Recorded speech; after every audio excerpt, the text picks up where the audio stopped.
Occupiers embracing violence. Now Democrats stop embracing the occupiers?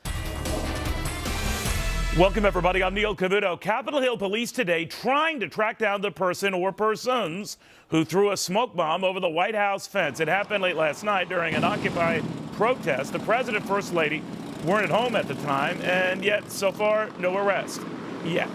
All this as House Minority Leader Nancy Pelosi appears to be distancing herself from the Occupy movement.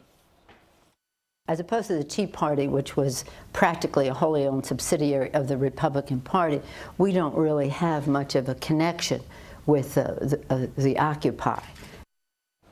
But wait a minute, wasn't this the same Nancy Pelosi who said this a little while ago? God bless them for their spontaneity. We must give that 99% a stronger voice. It's young. It's spontaneous. We have to move forward to empower the 99%. It's focused, and it's going to be effective. Occupiers? What occupiers? Anyway, the Daily Caller's Jamie Weinstein says it's probably a little too late now for Democrats to try and distance themselves from these guys. Nevertheless, they are doing just that. What do you make of it, Jamie? Well, look, the president once said that we are on their side. He's adopted the language of Occupy. One of his spokesmen yesterday used the term 99%. He often uses the term millionaires and billionaires. You just saw what Nancy Pelosi said. There's many other examples. And the fact of the matter is, it wasn't just yesterday the Occupy movement turned violent. There's been plenty of examples of sexual violence in these Occupy camps. I think there's been 6 arrests just at the Washington, D.C. Occupy camp up through January 3rd. I'm sure there's been several since then as well. So I don't think the Democrats can escape this being associated with this. With their own words, they tied themselves to it. You know, I knew this day was coming, Jamie, because I knew that, you know, you be careful of the friends you embrace because they'll come back to bite you. And these, you know, occupiers, when they were targeting Wall Street and fat cats and largely what is deemed to be Republican institutions, then everyone on the Democratic side was for it. As soon as this hate spread to groups closer to their home, and in this case, the president's home, then, hey, we don't know him. Yeah, and it's going to be trouble in November. It's not good to be associated with this merry band of public defecators, finger wigglers, you know, sexual harassers.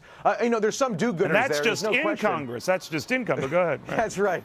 I mean, there's some do-gooders there, and, you know, the anger at Wall Street is not completely without merit, but this group is completely out of touch with reality, and frankly, they do some bad things, as we saw yesterday. They're screaming, F the police. This is not a group that any political party wants to be associated with, but the Democrats associated themselves with their own words. I'm wondering, too, whether, say what you will on Nancy Pelosi and the president of the White House and all the powerful Democrats. They're very good at looking at optics. They came up with that term, after all. And I'm sure they're looking at this and at how when these movements get increasingly violent or at least unpleasant, that they're looking to 1968 and how a raucous anti-war movement, whatever you said about the justness of its cause, scared a lot of average Americans sitting at home, the great silent majority, as they were called then. Do you think they're worried that this is boomeranging on them? I think they are now. I mean, they weren't back when they were saying these nice things about them. You know, they were hoping, I think, it would be like the Tea Party that would spur their base to come out and support them. I think it's going to be just the opposite now. People are not going to want to be associated with the radicalism of the Occupy Wall Street movement.